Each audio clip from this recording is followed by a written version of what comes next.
All right. This is a very strong cheese? Yes. Strong. Strong. Too strong for me? No. Okay. You are a man. I've got the big arms. Yeah. Yeah, I'll be all right. Okay. That's pretty strong cheese. We should have an even stronger cheese. Hello. Oh, okay. We call that vieux Lille, puant de Lille, puant macéré. Let me smell? I don't know if humans can eat that. You are going to eat. All right, I'll try it, because I am a strong man with the big arms. Right, exactly. Yes. All right. Allez.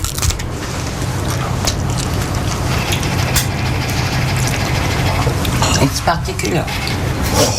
Ouais. Very strong. Yeah, it's like making me but it's good too. Yes, it's very good. But you can't take too much. No, and you can drink something very, very strong with that. Yes, you could. Yeah, you could drink whiskey with that cheese. Yeah. I mean, that's like what? Oh yeah. Beer. Yeah, lava. Yes. Yeah, you could. No. Okay. So. Marois, le fromage de chien. You want some Roquefort? Yes. It's you milk. Yeah, it's nice. You know what is you? You mead? You milk. You milk, sheep's milk. No sheeps. No sheeps? The sheep, it's a man. It doesn't give milk.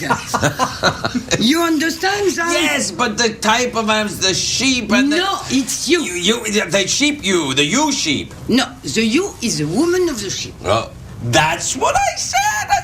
Isn't that what I said? No, American people tell always when they come in my they say shop, sheep they cheese. sheep. Okay. And I always tell them it's you. But I am Scottish. We know about lady sheep. I know that. Well, thank you for your lovely cheese. Thank you for your company. Thank you for the story of your meeting. And we have to go. We'll see you later, everybody. We'll be right back. Bye-bye. Yeah, bye. Say bye-bye. Bye-bye. Say bye-bye. Au revoir. Au revoir. Say Au revoir. bye-bye. Au revoir. Bye-bye. Au revoir. Au revoir. Au revoir. Au revoir. Fromage. Bye-bye.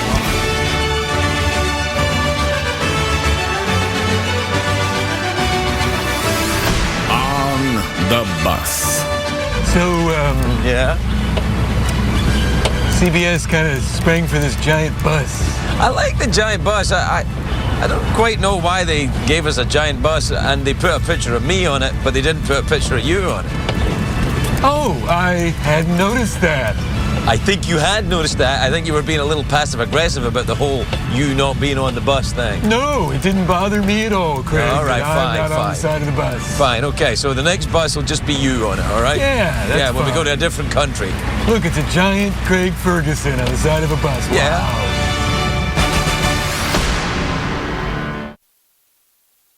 And now it's time for Sean Connery's Parisian Memories. I once rappelled down the side of the Eiffel Tower. I don't remember the exact year because I was drunk and also because it didn't actually happen. That was Sean Connery's Parisian Memories. I love that guy. And now, Kristen and Craig enjoy dinner with a French movie star. Listen, I want to talk about French literature. You ever read any French literature? No. No, you must have read some French literature. Literature, you know, great French writers. Let's talk about Victor Hugo. Victor Hugo, right? The Hunchback of Notre Dame, right? But he didn't call the book. He didn't call the book that, right? Yeah. The book was called Notre Dame of Paris, I think. Oui. Have you read the book in French? Of course. Right. Now, the character, it was turned into a musical. Yes. But I don't think he would be happy about that, do you? He was somebody doing a lot of things in all directions. He was, first of all, somebody concerned about human beings. He was doing politics, writings, speeches in front of the deputies. Yeah, he was somebody working all day long. And he had two families. He had two families? Don't tell nobody, please.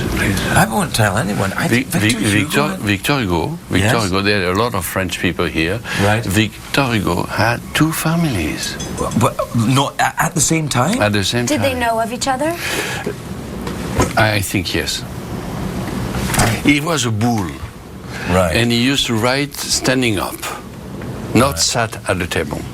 That's interesting. Oui, and he was persecuted by the government because he wrote Speech and he was taking care of human beings. He writes Notre Dame, but Les Misérables also. Yes, of course. About poverty. Right. He was very touched. He had a big heart. He was a bull, a rock. Victor Hugo is immense. Is he? He's kind of like for French people a little bit like Dickens is for the English people. Exactly. Yeah, you think? Exactly. Right. Yeah. People like that. They have a destiny. They have. I don't know why, but they had a light in front of them.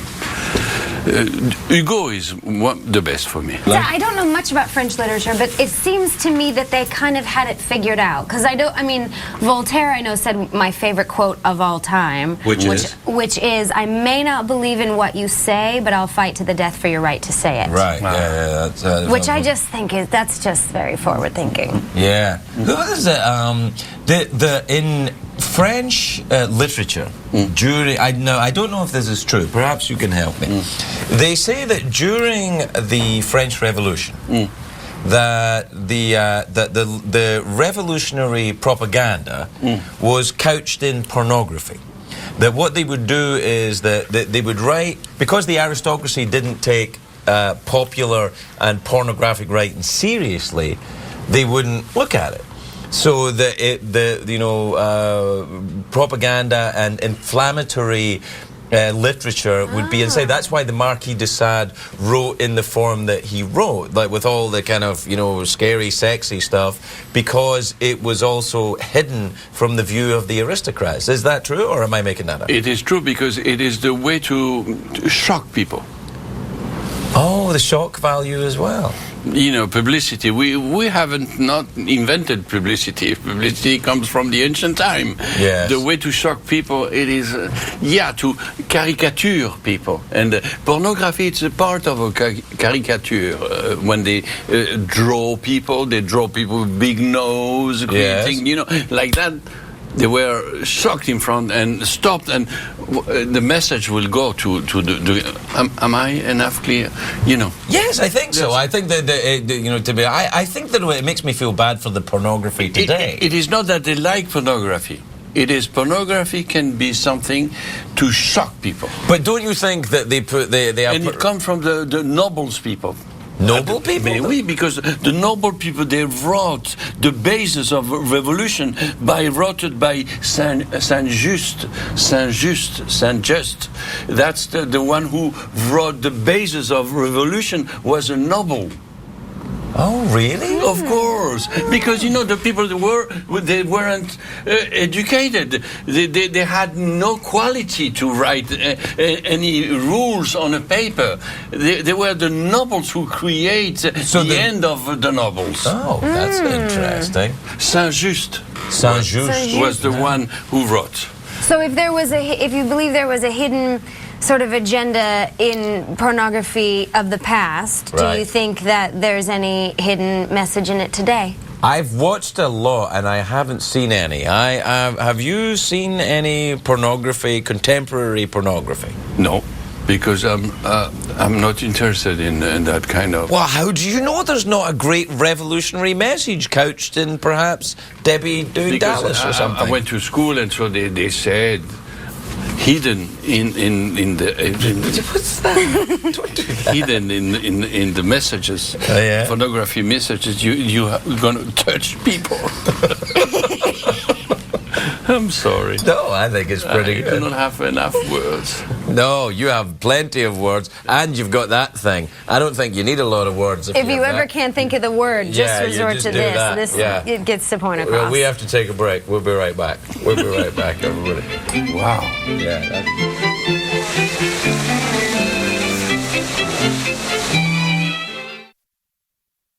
Qu'est-ce que nous avons appris ce soir grave. Featuring Doctor Who himself, Matt Smith. Matt, it's so great you finally joined us for the appointment you were meant to join us with in Paris, but you made it for the end of the show. Bonjour, ça va? See, I knew he was going to show off.